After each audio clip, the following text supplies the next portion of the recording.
Welcome movie lovers. Today I will be reviewing Just Getting Started. Just Getting Started is a 2017 American action comedy film directed and written by Ron Shelton in his first feature film since 2003's Hollywood Homicide.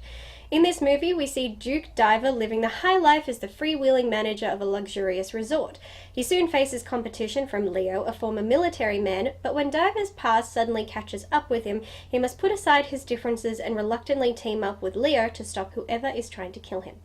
Going into this movie, based on the trailer, I got a vibe similar to 2017's Going in Style, also starring Morgan Freeman, that light, fun sense that was about showing just because you're of a certain age doesn't mean you stop living. Well, that's not remotely what this was. I genuinely adored Going in Style. I did not remotely adore this movie. Its biggest problem is it lacks any sense of a plot. An hour had gone by and I was still asking myself, what is going on? What is the point of this? And why are we here? The fact of the matter is, I never got answers to those questions. If you Google the plot to this movie, it is bordering on fabrication as it does not link up with the events of the movie, and as far as I'm concerned is another case of false advertising. Also, not necessary. All you have to do is tell me there's a movie with Morgan Freeman in it and I'm there.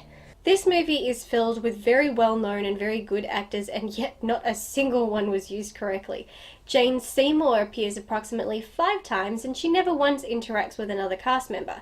She is always on the same set, shown talking on the phone in a different wig in each scene. For most of the movie, you don't understand how she is connected to Freeman's character, and you don't find out until well past the hour mark. So for over an hour, all this film is 2 senior citizens in a retirement community fighting for the affections of a woman who is clearly only interested in one of them. On top of that, there are random moments where Freeman's character's life is placed in danger, but they are brief and never have any emphasis on them, so they are never really something to be taken seriously. We know they are orchestrated by Seymour's character, and we have no idea why until the very end. Tommy Lee Jones becomes a frenemy and chooses to help him out for reasons that are never made clear, and then you have Renee Russo, who is the woman Jones and Freeman are fighting over. Russo's character adds nothing to an already lacking story. All she contributes is scenes where she chases her dog Romeo, who continues to run off. This was one of the last movies that Glenn Headley appeared in before her death last year, one of the others being The Circle, and it is horrible to see that the last films of her career were so horrible. I encourage people to look deeper into her career and focus on the better films she made and hopefully ignore the last couple flops. I can't say anyone in this movie performed poorly. They did what they could do with the material they had. It just so happens there was very little material. I have recently entered the world of scriptwriting, and while I do not claim to be a professional scriptwriter, I am fairly certain as a long-time cinema fan that one of the things a script needs is a plot, and this movie does not have a plot. I do wonder, how does a movie get approved when it doesn't even have a plot? There is very little to comment on in regard to this movie. There is no character development, the music is nothing worth mentioning or remembering, and cinematography is near non-existent. The style of this movie doesn't even feel like a movie, it feels more like an episode of a drama TV series.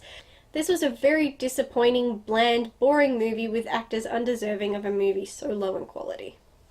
Thank you so much for watching. As usual, if you're not already, please subscribe to this channel, help me out a little bit, and give a thumbs up or a thumbs down, you know, whatever you're in the mood for today. Be sure to stay tuned for future content. Until next time, bye. And here is the best part, you had a head start, if you are among the very young.